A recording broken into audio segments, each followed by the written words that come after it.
SLC ಪೈಲಾಗಿ ಬಿಟ್ಟು ಹೊಡ್ಯಾರೆ. 10 ಸಲ ಕೊಟ್ರು ಪಾಸ್ ಮಾಡ್ಕೊಂಡ್ ಕೈಲ ಹೊಡ್ಯಾರೆ. ನನ್ ಜೀವಮಾನ ಹೋಯ್ತು ಹೊಡ್ಯಾರೆ, ನನ್ ಜೀವಮಾನ ಹೋಯ್ತು. ತಿಮ್ಮ, ಅದಕ್ಕೆ ಯಾಕೋ ಅಷ್ಟು ಬೇಸರ ಮಾಡ್ಕೋತೀಯ?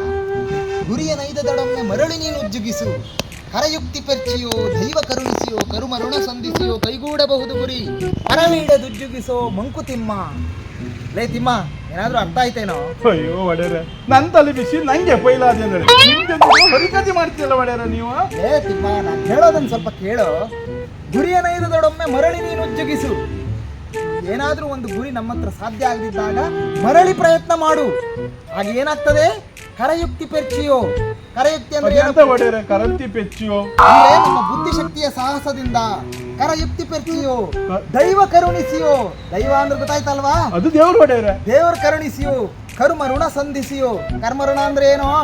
ನಾ ಮಾಡೋದು ಪಾಪ ಅಂತ ಹೊಡ್ಯಾರೆ. ಅಲ್ಲಪ್ಪ, ಕರ್ಮ ಋಣ ಅಂತಂದ್ರೆ ಕಾಲ ಕೂಡಿ ಬಂದು. ಕಾಲ ಕೂಡಿ ಕಾಲ ಕೂಡಿ ಬಂದು ನಿನ್ನ ಗುರಿ ಸಾಧ್ಯವಾಗ್ತದೆ. ಆದ್ರಿಂದ ನನ್ಗಾಗೋದಿಲ್ಲ, ನನ್ನ ಜೀವನವೇ ವ್ಯರ್ಥ ಆಯ್ತು ಅಂತ ಯೋಚನೆ ಮಾಡದೆ ಅದನ್ನೇ ಪರವೇ ಆ ರೀತಿ ಪರವೇ ಇಡದೆ ಉಜ್ಜುಗಿಸು. ಮರಳಿ ಪ್ರಯತ್ನ ಮಾಡು. ಪ್ರಯತ್ನ ಮಾಡೋದಪ್ಪ, ಮರಳಿ ಪ್ರಯತ್ನ ಮಾಡ್ಬೇಕು. ಅಡ್ಡಿಲ್ಲ ಹೊಡ್ಯಾರೆ, ಆಯ್ತಲ್ವಾ? ನೀನ್ ಬರುವ ವರ್ಷ SLC ಬರಿಬೇಕು, ಶ್ರದ್ಧೆ ಇಟ್ಟು ಓದ್ಬೇಕು, ಪಾಸ್ ಆಗ್ಬೇಕು. ನಾನು ಹಂಗಾರೆ 70 ವರ್ಷದವರೆಗೂ ಬರುದ ಹೊಡ್ಯಾರೆ. 70 ವರ್ಷ ಅಲ್ಲಪ್ಪ, ಬರುವ ವರ್ಷವೇ ಶ್ರದ್ಧೆ ಇಟ್ಟು ಓದಿ ಪಾಸ್ ಆಗ್ಬೇಕು. ಆಯ್ತು ಹೊಡ್ಯಾರೆ, ಆಯ್ತು. ಹಾ, ನಿಮ್ಮ ಆಶೀರ್ವಾದ